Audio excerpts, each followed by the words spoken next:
Previously on Second Fiddles. Wait, what? We're not doing the usual recap thing? This is a crossover?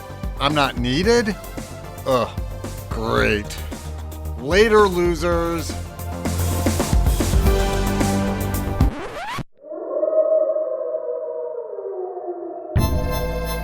Kerfuffle and Chaos Productions presents Care and Feeding of Werewolves, a Second Fiddles crossover episode.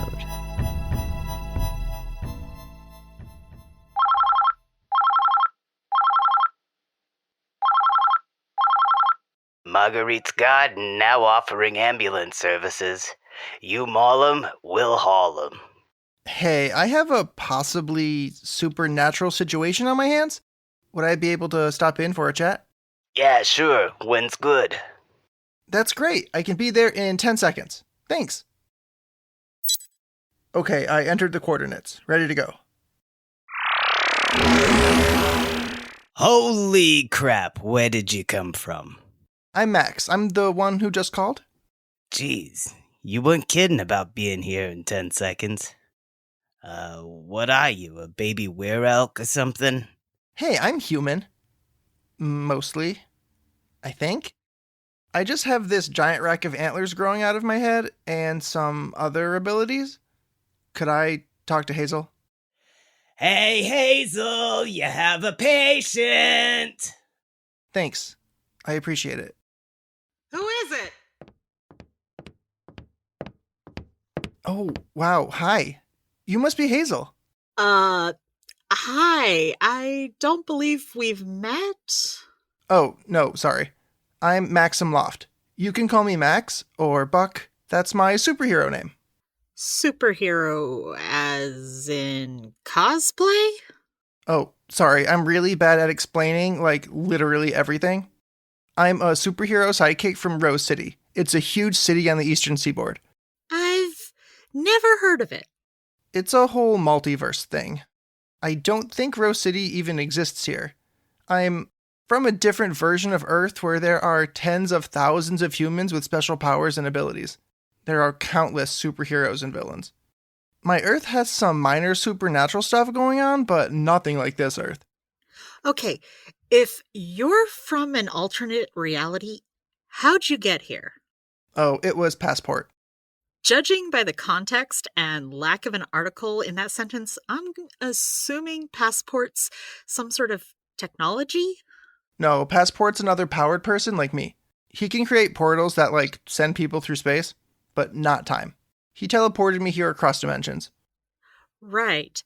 Of course. Wait, then how'd you know my name? I have an app that gives me access to millions of podcasts from different Earths. My sister stole it from someone and gave it to me last year for my birthday. Anyway, I'm a huge fan of your podcast.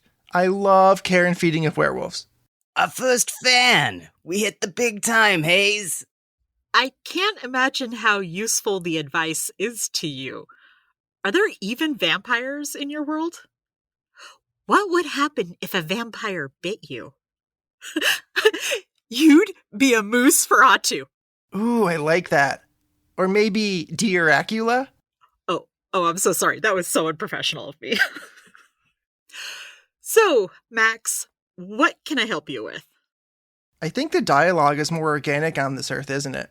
On my Earth, the dialogue is sometimes stilted, overwrought, and full of exposition. Oh, right, what brings me here? Well, I recently went through an unexpected physical transformation. I'm a sidekick, and my hero, the stag, he was a giant deer with superpowers, and he was killed by a supervillain. Before he died, he somehow transferred his powers to me, and now I can regenerate, and I kind of shoot laser beams out of my eyes. And I have these massive antlers now. They're really inconvenient. I can't fit through doorways without sidestepping, I can't really sleep in a bed, and I have to wear button-ups now because I can't fit anything over my head. I miss being able to wear t-shirts. Dude, breathe. I see what you mean about the overwrought dialogue and exposition. I don't know if this is a supernatural thing or alien technology, but I was wondering if you could help me figure out a way to lose these antlers? Come on back. There are some things we can try. There's more space in the workroom. You'll probably be more comfortable there. But if you prefer privacy, we can kick Julia out. Hey, Thanks.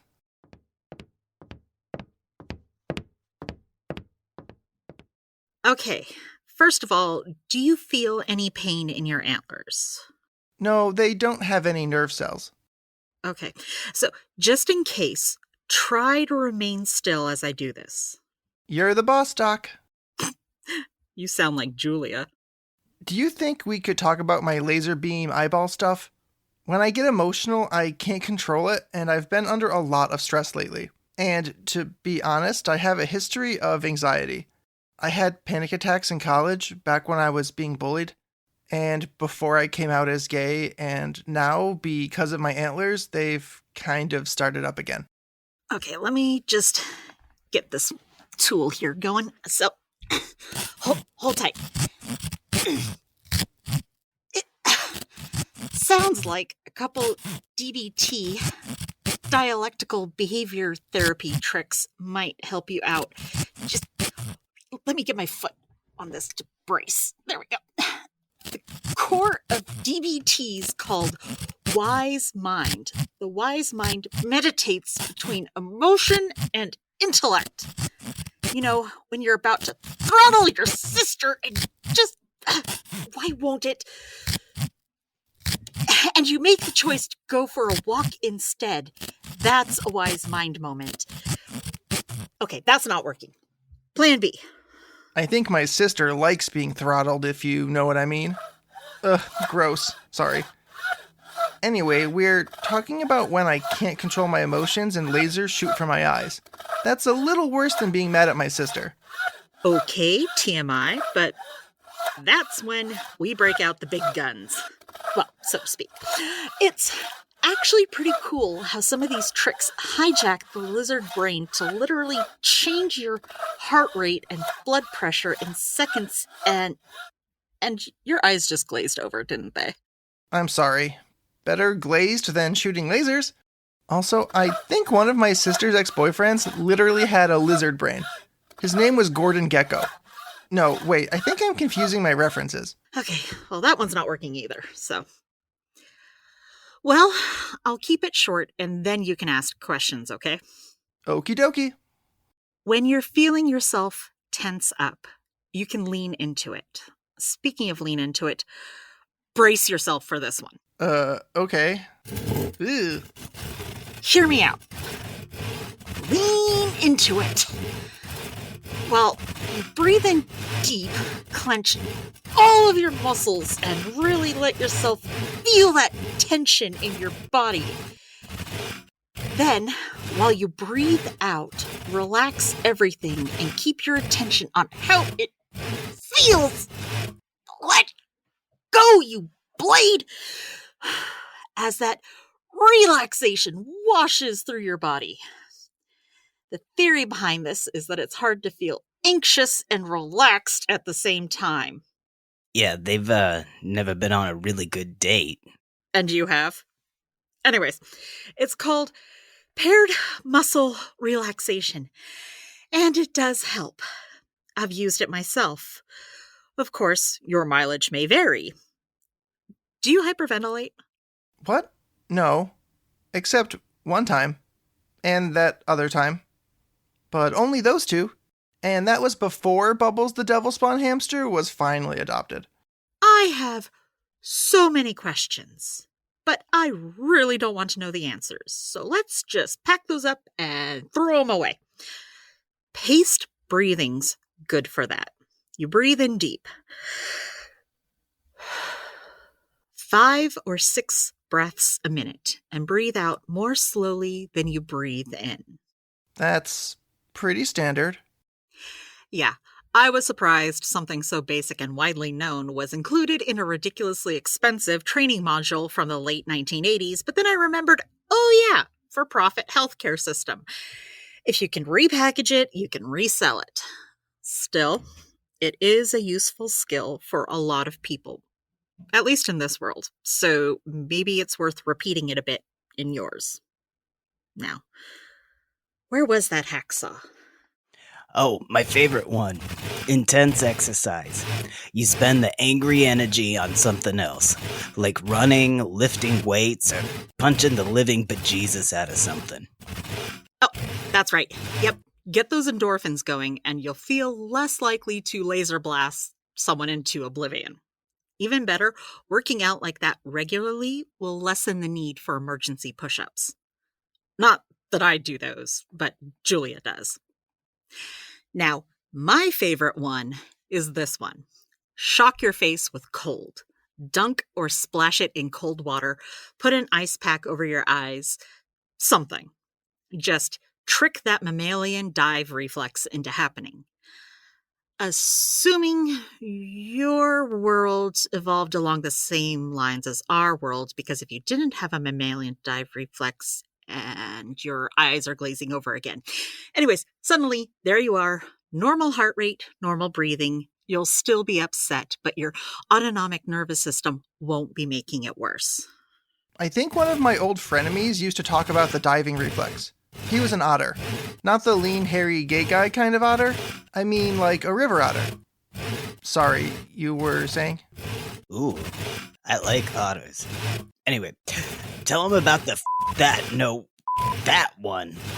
Last but not least is opposite action, or as Julia here likes to call it, well, you heard, that's basically the gist of it.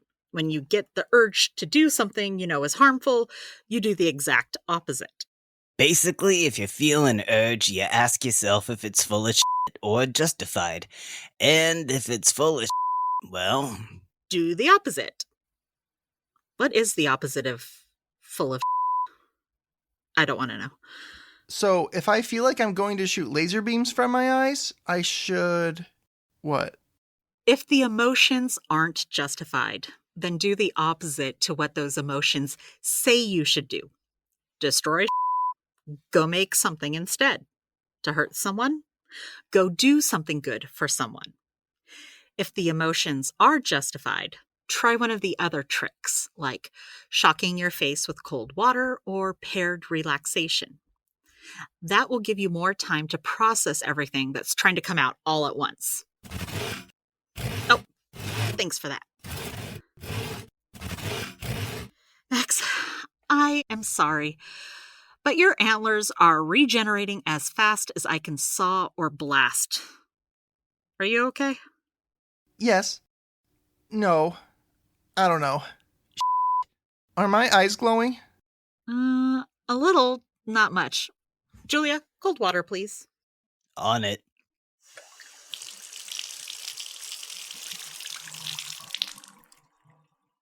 We're good. Here you go, Max. Just splash some on your face and hold your breath for a few seconds. Wiping your face after feels good too. Yeah, there you go. Dimmer but still glowing. Want to try some paired relaxation? Will it help? I'm already doing the breathing thing.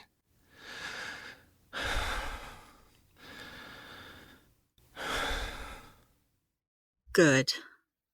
Your eyes are almost out. I mean, glowing, they're still in your head. Was that a close one for you? Well, I kinda imagined living the rest of my life with antlers, and yeah, it was fairly close. I'm sorry, Max. Well, at least we tried. Hey, is Otto around? I've always wanted to see if my powers worked with mythological creatures. Shooting laser beams at a dragon is probably not the best idea. But I'm curious for science. No, not those powers. My original powers, the ones I've had since I was a teenager, are to communicate telepathically with animals. That's why I was working for a giant deer. I was his interpreter. Can you understand him? He said that he's a carnivore and I smell like an herbivore? Well, I am a vegetarian, so that makes sense. Oh, he probably means the deer part of me. Sorry, Otto, I might smell like venison, but I think I'm human.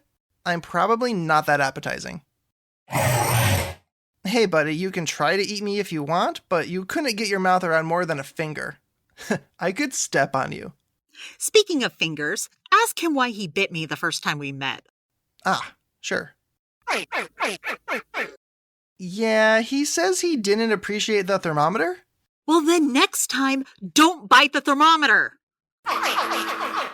He's telling me he's really hungry. Could he get a snack? Of course.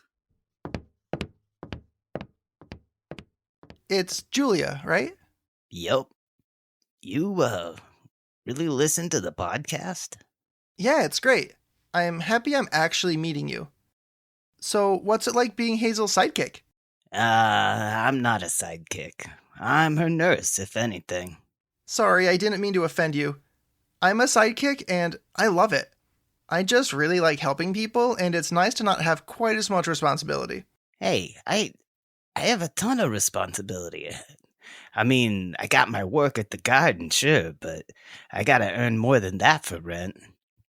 I work 3 jobs. The garden, bouncer at the pit, and I fight prize bouts to make up the rest. I'm only 16, dude, and ain't none of that legal. That's a lot. I help people because half my time I'm hurting them for money. I like fighting, but this underground shit, I'd rather spar at the gym, you know?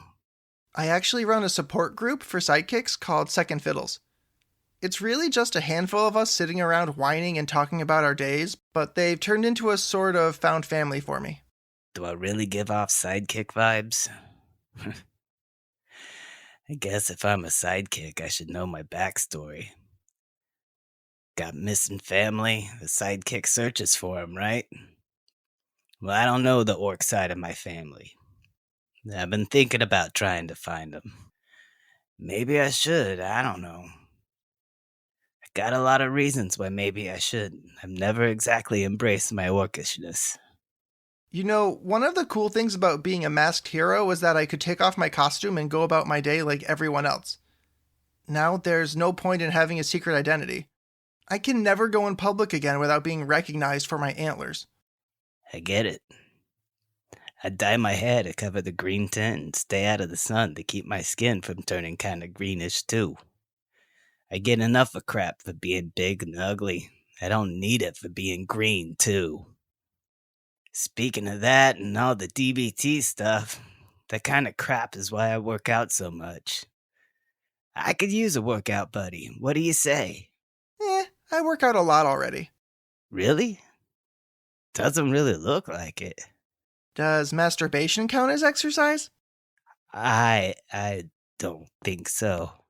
Then yeah, maybe it wouldn't hurt to try something different?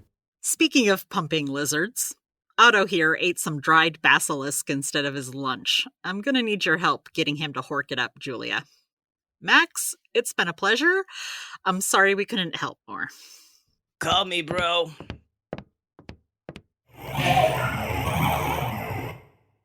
Did I just get broed? I don't know how to feel about that.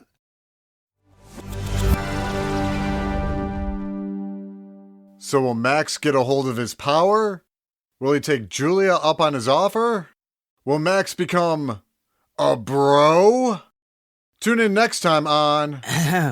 Good day. Thank you for listening. Today's crossover episode was written by Matt Johnson and Frederick Elmore. Hazel was performed by Brenna Anderson Dow, Julia by Frederick Elmore, and featuring Matt Johnson as Max, and John Pupo as me, MacGuffin. Hear more about the adventures of Max and his friends on Second Fiddles. You can find us wherever you enjoy podcasts, or visit secondfiddlespodcast.com for more information.